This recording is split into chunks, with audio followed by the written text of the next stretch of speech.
Ay mga kanawong, ako yung Justin. Dakot po pero rayuyab. So yan ha, adi kami yan ha. Malagikay. Adi kami Siargao. Hello everyone! For today's video ay may isa na naman tayong pupuntahan. Kaya naman, just sit back and relax at tara, samahan niyo ako at itutur ko kayo.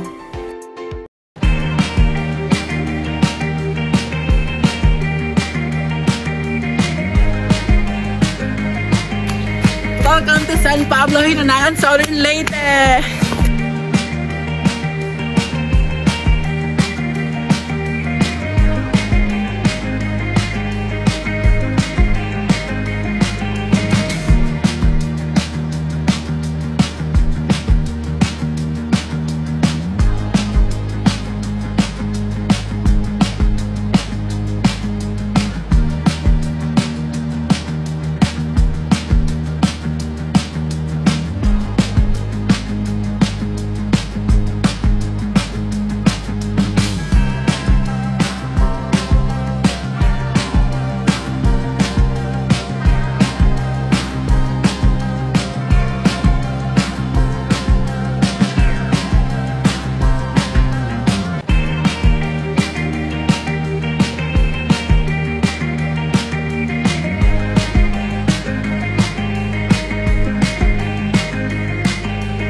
After 15 to 20 minutes na paglalayag sa dagat, ay nakarating na din kami sa Wakas. Nagkaroon muna kami ng kaunting briefing tungkol sa rules and regulation ng resort at libre nga pala dito ang paggamit ng mga kitchen utensils at kagamitan sa pagluto.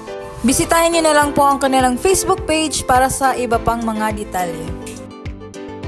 Sa kwarto naman ay pinili namin ang Family Room 1 at Family Room 2. Same ang features nila sa kabilang kwarto, maluwag ang mga higaan at good for 10 to 12 person na. May sariling CR din ang mga rooms na ito.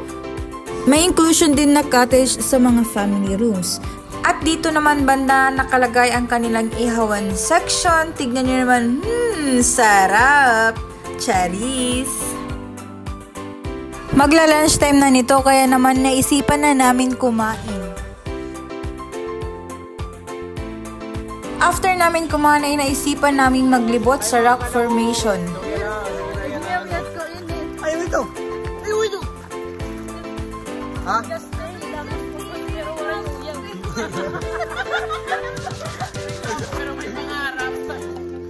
At habang papunta kami sa rock formation ay pinagtatalunan pa nila kung anong klaseng mga puno ang kanilang mga nakikita.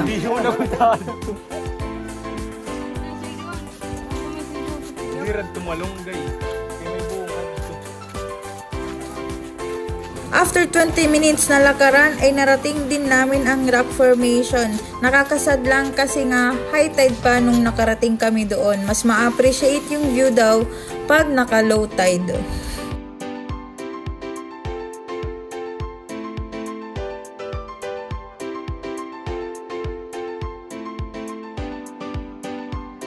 After namin pumunta sa rock formation, ay nagkayayaan na kaming maligo sa dagat at magtampisaw at maglangoy-langoy kung ano-ano pa. Charis! At kinabukasan nga, masyado kong inagahan ang paggising dahil tignan nyo naman ang view. Sobrang ganda! Kagaya ko, Charis!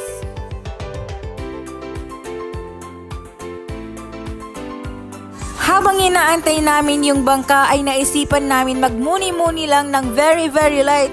Huy!